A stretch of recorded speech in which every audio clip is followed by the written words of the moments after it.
Good evening, Guardians. I'm PTT, and tonight we're going to be looking at and talking about the newly available exotic hand cannon, the Lumina. Now, we're not going to mess about, so let's just jump straight into it. To start this quest off, you are going to need to head to the EDZ.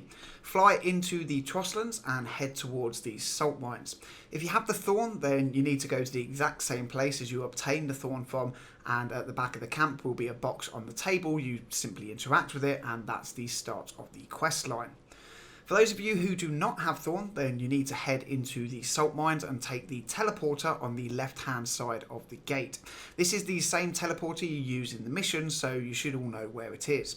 Then when you've gone through said teleporter, turn right and head up the hill. Keep left at the top and head around the side of the mountain and you will find the camp in question.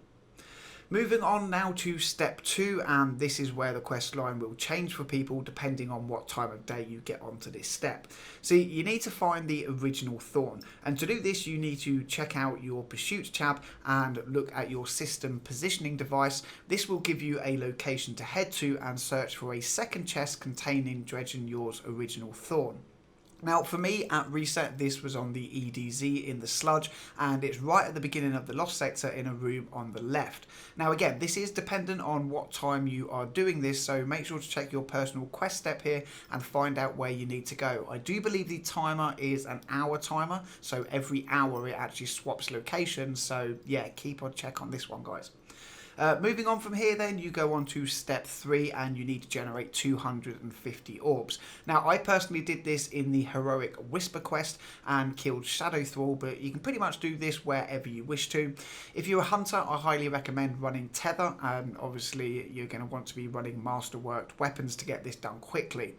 Now for me, this step actually took about 7 minutes in the Whisper quest, so I would highly recommend doing it there, but ultimately it is up to you where you do this. Just remember 250 orbs in total, super orbs, weapon orbs, they all count towards this. Moving on then to step 4, and probably the most time intensive part of the quest, you need to restore 3 perks to the Rose hand cannon. This is actually done in several different ways. You will see in your Pursuits tab 3 new mini quests: Band Together, Defend the Light, and Face the Hordes. Now for Face the Hordes you will need to complete 35 encounters of Escalation Protocol, Blind Well, or Black Armory Forges. Now my team decided to go for Escalation Protocol here, and it is worth noting that level 1 to 6 provide 1 point, but you get 3 points for finishing wave 7, so yeah.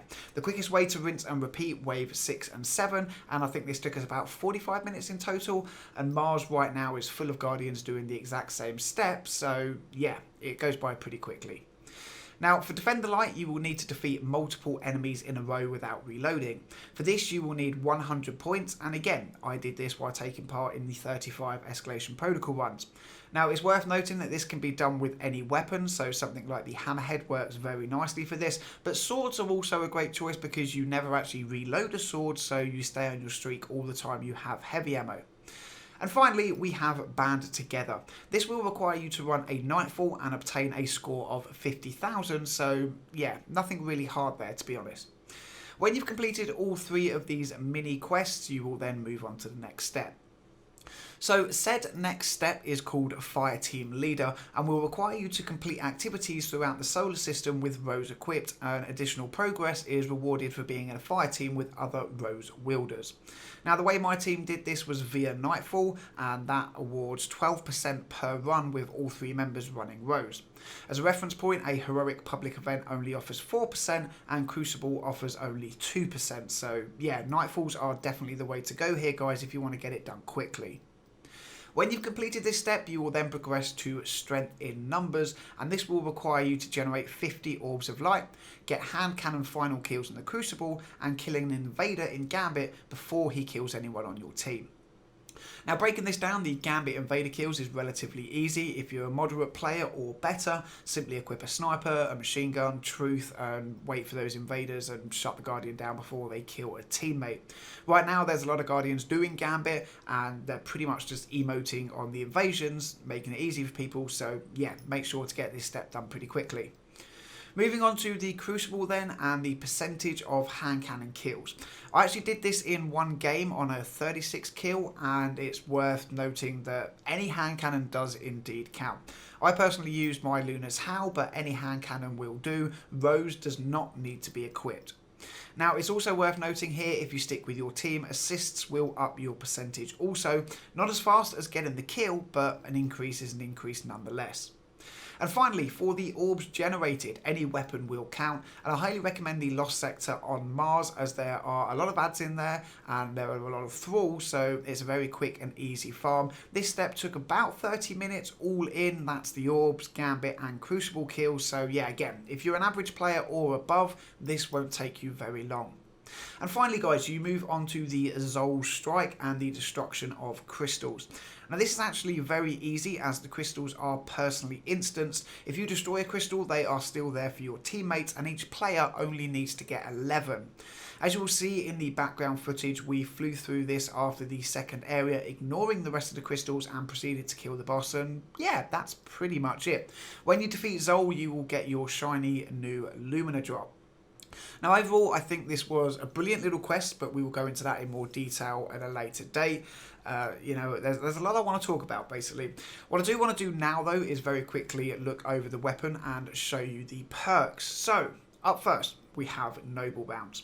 Kills with this weapon leave behind remnants. Absorbing a remnant converts your next hip-fired shot into an ally. Seeking Noble Rounds and partially reloads the magazine. That sounds very interesting. Up next, we have Chambered Compensator. This increases stability and moderately controls the recoil. Up next is Accurized Rounds, allows this weapon to be fired at longer distances. Then we have a Blessing of the Sky. Using a Noble Round on an ally heals them and grants both you and them a weapon damage bonus for a short duration. And finally, we have Polymer Grip. This weapon's grip is made of lighter material, increasing the handling speed. And yeah, that's about going to wrap it up, guys. I'm not going to be reviewing this weapon in this video or giving you any thoughts on it, as I have only just obtained it, and obviously that means I've got a lot of testing to do with it. But hopefully you all found the video helpful and will stick around for the upcoming review.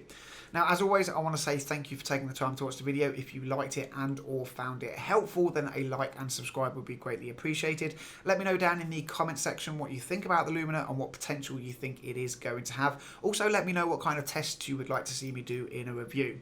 But that's it, guys. Have a great night, Guardians, and until the next one, I'll catch you all soon.